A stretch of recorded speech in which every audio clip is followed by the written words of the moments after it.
नमस्कार, मैं हूं कुमार अनिल। बिहार ने एक और नया शब्द हिंदी में दिया है। पहले इस 2-3 महीना पहले ही बिहार ने एक शब्द दिया, पलटी मार। वो खास राजनीतिक मायने लिए हुए था। और आज बिहार में एक शब्द चर्चा में है, वो है भू मीडिया। मैंने गोदी मीडिया तो सुना है, आपने भी गोदी मीडिया सुना होगा, लेकिन ये भू मीडिया क्या है, मैं तो चकित हुआ।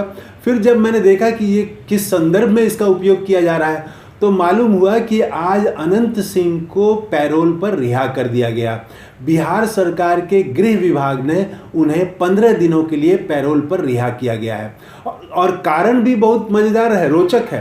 कारण आमतौर से पैरोल पर जो रिहाई होती है, वो रिहाई होती है घर में शादी ब्याह हो या घर में किसी का देहांत हो जाए, तो ऐसे ही अवसरों के लिए पैरोल पर रिहाई होती है। लेकिन अनंत सिंह को अपने घर की, गांव की ज़मीन के बंटवारे के लिए उनको पैरोल पर रिहा किया गया 15 दिनों के लिए। और वो ज़मीन का बंटवारा क्या करेंगे, वो निकलते ही रोड शो करने लगे जदयू के प्रत्याशी ललन सिंह के लिए, और दावा कर दिया कि ललन सिंह 5 लाख वोट से जीतेंगे। तो ये जो सवाल है, सवाल खड़ा करने के बजाय मीडिया जय जयकारा करने लगा। आमतौर से आप देखें, पहले चुनाव जो होता था, तो चुनाव के समय में, चुनाव से ठीक पहले जो भी अपराधी होते थे, वांछित होते थे, उनकी गिरफ्तारी चलती थी। जो भी फरार वारंटी होते थे, उनकी गिरफ्तारी होती थी। जो भी हथियार हैं, उनको कहा जाता था कि थाने में आप सत्यापन कराइए, जमा करा लिया जाता था। तो ये ताकि चुनाव में कोई गड़बड़ी नहीं हो, चुनाव जो है फ्री एंड फेयर हो, तो कि अपराधी उसमें कोई दबाव नहीं बना सके, किसी को डरा धमका नहीं सके।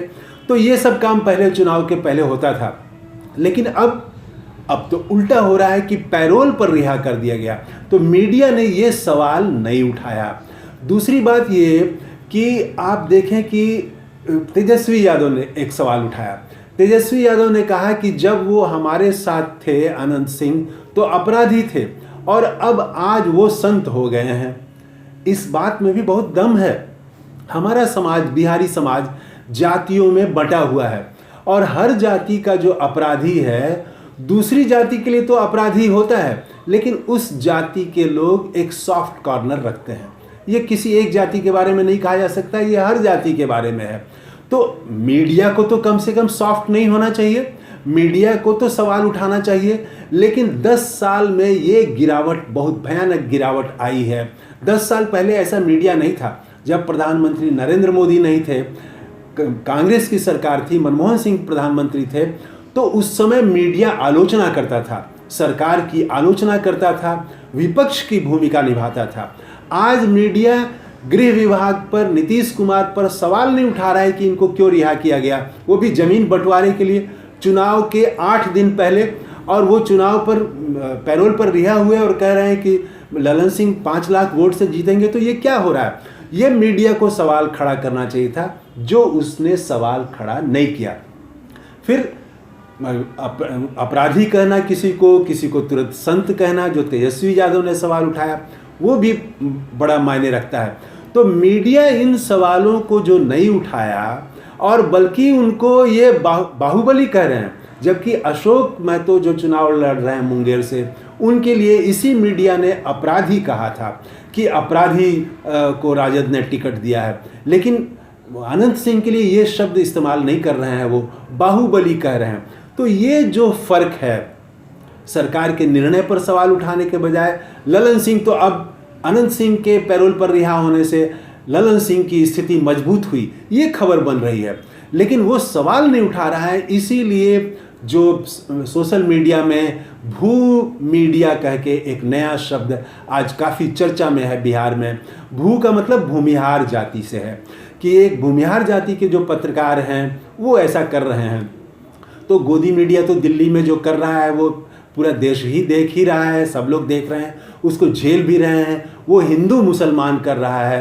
प्रधानमंत्री मोदी के गलत सलत कुछ भी कदम को वो मास्टर स्ट्रोक बताने में लगा है। और यहाँ मीडिया का एक जाति वाला रूप सामने है।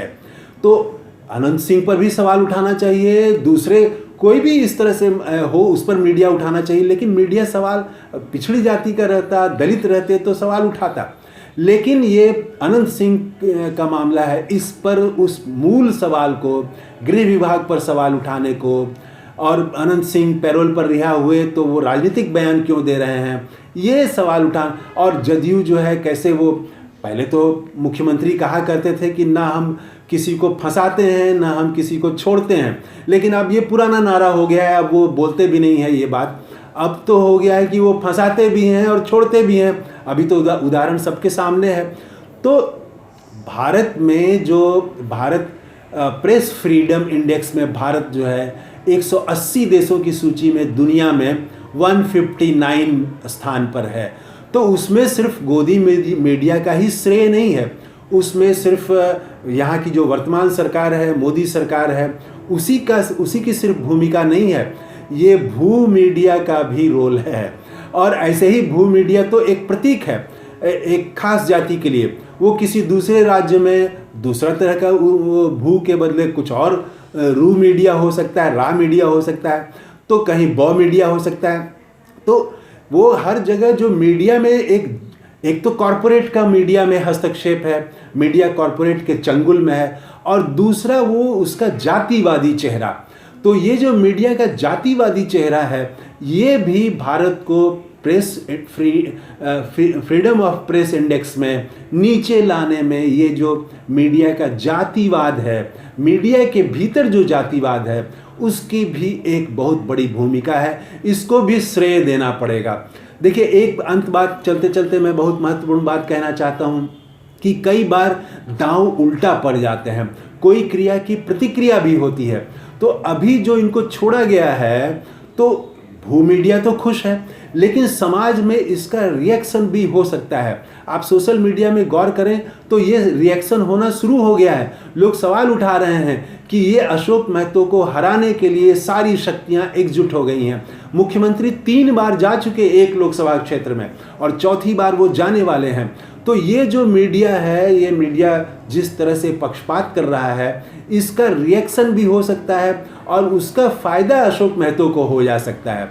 तो कहीं दांव उल्टा भी तो नहीं पड़ जाए। पप्पू यादव को तंग करने की बहुत कोशिश की गई, लेकिन पप्पू यादव ने वो जो भी उनको परेशान किया गया, उसको उन्होंने अपने फ़ायदे में इस्तेमाल कर लिया। अब देखना है कि अशोक महतो और उनकी टीम ये कर पाती है कि नहीं कर पाती है। लेकिन आज बिहार ने एक और नया शब्द दे दिया पलटी मार के बाद, भू मीडिया। तो थैंक यू, धन्यवाद, जय हिंद।